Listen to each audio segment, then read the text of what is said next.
नमस्कार, आप देख रहे हैं रिप्रेजेंट इंडिया न्यूज़ और मैं हूं मनीषा श्रीवास आपके साथ। महाराष्ट्र के मुख्यमंत्री देवेंद्र फडणवीस द्वारा सफाई कर्मचारी आयोग महाराष्ट्र के अध्यक्ष पद पर नियुक्त किए गए सतीश डागोर व उन्हें शुभकामनाएं देने पहुंचे मनपा के सफाई कर्मचारी मनोज हाटे, नंदू वैरागड़े, परसराम बिरहा, संदीप जुगेल आदि और उनसे मुलाकात कर अपनी अपनी समस्याएं बताई।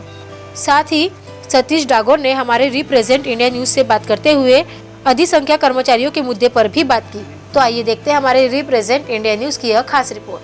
सर, विधानसभा चुनाव में और लोकसभा चुनाव में हमको अधिसंख्यक के बारे में बोला गया था कि अधिसंख्यक कर्मचारी को परमानेंट तुम्हारे घर को स्थायी नौकरी दी जाएगी, जाट कमेटी में आप लोगों को भी लिया जाएगा। तो सर अभी तक नहीं हुआ हमारा, और हमने निवेदन अनेक प्रकारों की तरफ से समाज के लोगों ने, वाल्मीकि समाज, मेहता समाज, सुदर्शन समाज, मक्या समाज के ऐसे बहुत से अनेक लोगों ने और महानगर पालिका की यूनियनों ने भी दिए, लेकिन सर इसका अभी तक क्यों नहीं हुआ? अधिसंख्या का ये बहुत गंभीर विषय है नागपुर का, और मेरे इसमें प्राथमिकता है कि इसको कैसे हटाया जाए, क्योंकि मेरे घर पे वो जैसे 2-4 लोग अम्मा लोग आ रही है रिटायरमेंट का लेटर ले लेके। कल ही मेरा एक आई कि उसको 3 महीने पहले अल्टीमेशन आ गया पत्र कि तुमको होना है।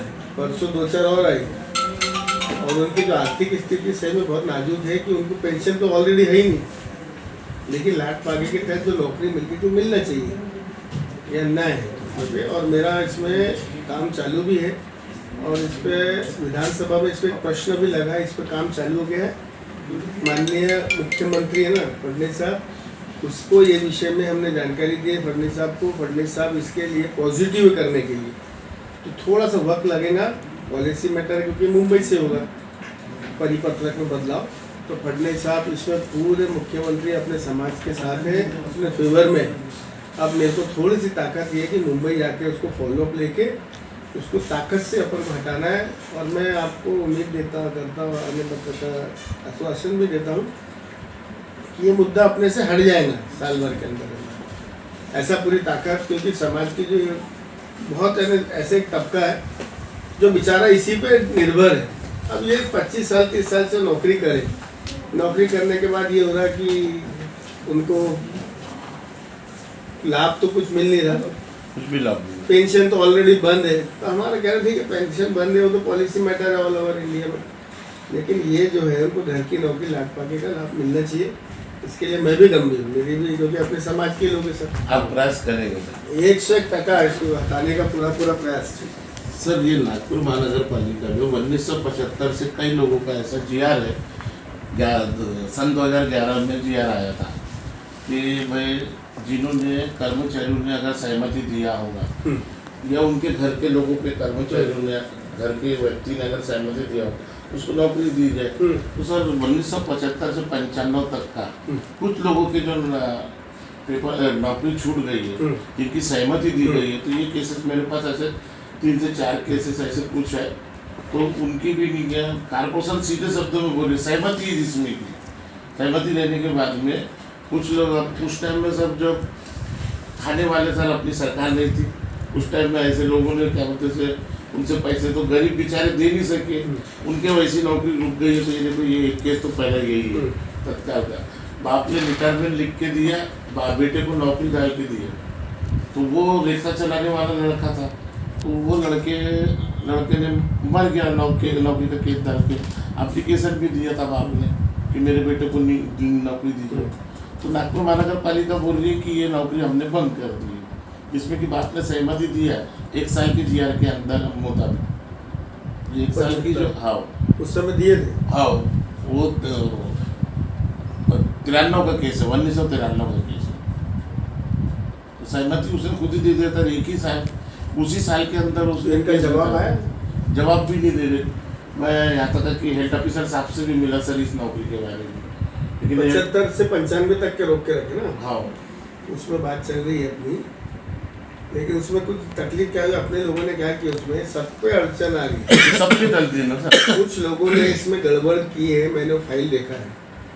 कुछ लोगों का कैसा है कि कोई व्यक्ति जैसे रेलवे में था 75 में, उसने उसको कारपोरेशन दिखाया, वो जानकारी है उनके पास, और उसमें जो ऑर्डर कॉपी है ना, जो रिटायरमेंट की अपने को ऑर्डर कॉपी मिलती है जिस बेच पे लगते हैं, तो वो रिटायरमेंट की कॉपी भी नकली बनाया अपने लोगों ने भैया, ऐसे 70 केस है।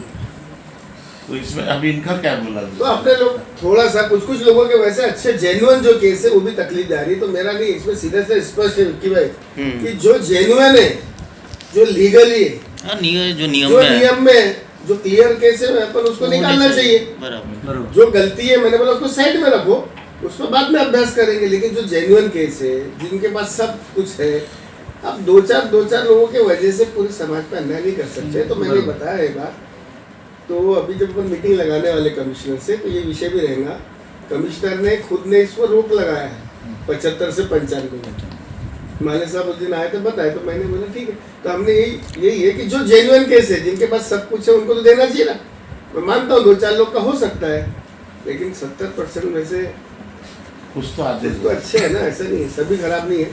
तो इस पर अपन पूरा मीटिंग, अगली मीटिंग जब लगाएंगे हम आपको बताएंगे, इतला करेंगे, उस पर अपन इस पर निर्णय करवाएंगे, अमल करेंगे। मैं सतीश डागोर, महाराष्ट्र राज्य सफाई कर्मचारी आयोग, इसके चेयरमैन पद पे अभी मेरी नई नियुक्ति हुई है। माननीय महाराष्ट्र राज्य के लोकप्रिय मुख्यमंत्री देवेंद्र फडणवीस साहब ने नियुक्ति की है कि समाज को न्याय मिले, इसका पुनर्वसन हो। ये समाज में जो दुर्व्यवहार होता है अधिकारी वर्ग के खिलाफ, अधिकारी जो करते हैं, इनको कैसे अपन सब समाज को न्याय दिलाए। इसलिए मैं भी इस पे पूरा प्रयास कर रहा हूँ कि कैसा इस समाज को मैं न्याय दे सकूँ और इस पद के साथ कैसा मैं न्याय दे सकूँ कि इनको सबको न्याय दिलाए। इसलिए मैं जितना मेरे से प्रयास हो रहा है, मैं उतना प्रयास कर रहा हूँ कि समाज के सभी लोग वर्ग हमारे, इनकी जो समस्या है, जो इनको मिलना चाहिए गवर्नमेंट से सुविधा, गवर्नमेंट की कई ऐसी योजना है समाज कल्याण से लेके महानगर पालिका से लेके कर्मचारियों को, हमारे बच्चों को, शिक्षित बच्चों को कैसा सामाजिक न्याय, महात्मा फुले, इनसे इनको कैसा कौशल विकास के तहत इनको हायर एजुकेशन में जो आजकल कोर्सेस लगते हैं, महंगे कोर्सेस, कैसा इन तक पहुंचाए और कैसे इन बच्चों को अपन ये सफाई पैसे से ना करवाते हुए इनको और हायर एजुकेशन में गवर्नमेंट की जो भी सुविधा है, यूपीएससी एमपीएससी के, इसमें गवर्नमेंट से कैसे हमारे यहाँ के बच्चे एजुकेशन में, और इनको कैसा हम बार्टी के तहत वहाँ पे भी कुछ बच्चे पहुँचे, ऐसा हमारी कार्य में ये रहेगा कि इन बच्चों को सबको न्याय मिले, समाज को, सफाई कामगारों को कैसा हम न्याय दिला सके। तभी हमको हमारे पद का हम समझेंगे कि हम सफल हुए। हमारे पद अगर मिलने के बाद अगर हम ये नहीं कर पाए, माननीय मुख्यमंत्री साहब का जो विश्वास है उस पर मेरा प्रयास है कि मैं खरा उतरूँ। जितनी मेहनत वो करते हैं, मैं भी चाहता हूँ कि उनको देख के मैं भी सीखा हूँ कुछ, कैसी मेहनत करके, ज़्यादा मेहनत करके इन समाज को न्याय दिलाने का मेरा पूरा प्रयास रहेगा। सर, जैसे कि अभी भी आपकी नियुक्ति हुई है और आपको देखते हुए जिन लोग बहुत सालों से परेशान हैं, जिन्हें नौकरी नहीं मिल पाई अभी तक, उनके पिताजी की आप बोलो या किसी की भी, तो ऐसे लोगों की समस्या आप कितने जल्द से जल्द करने की कोशिश करेंगे, खत्म करने की कोशिश करेंगे, क्योंकि बहुत सालों के केसेस है। बहुत सालों के केसेस है। तो मेरे पास जैसे जैसे मेरे पास प्रकरण आते जा रहे हैं, मेरी जानकारी में जैसे भी आ रहे हैं, मैं जब से बना हूँ, आज से 15-20 दिन से जब मैं यहाँ बैठ रहा हूँ निरंतर, मैं शनिवार इतवार मैं नागपुर के बाहर रहने के बाद, लेकिन यहाँ जानबूझ के मेरे को 2 दिन में दे ही रहा हूँ, तो मेरे को जानकारी भी आ रही है। और वो जैसे जैसे इनके मेरे को निवेदन आ रहे हैं पेंडिंग केसेस है, छोटी छोटी चीज़ों में अधिकारी वर्ग जो इनको परेशान करता है, तो मैं वो देख के अधिकारियों को रोज़ बुला के उनके प्रश्न को सुलझाने का प्रयास भी कर रहा हूँ। अभी आने वाले 15 दिन से जब मैं बैठा, तो पिछले बार और कल भी कुछ कॉर्पोरेशन महानगर पालिका के अपने अधिकारियों को बुला के मैंने उनको सब दिया है, आदेश भी दिया है कि उनके काम करें। और आपको बताते हुए मेरे को बड़ा आनंद हो रहा है कि मैंने कम से कम अभी तक 15 लोगों की अर्जी को फाइनल करके उनको न्याय दिला दिया हूँ। मैं यही प्रयास कर रहा हूँ कि वो उनको न्याय भी मिलेगा और जितनी भी अड़चन है दूर करके उनको फिर से, उनको जो भी नौकरी की अड़चन है उनको नौकरी पर लगाने का पूरा प्रयास है।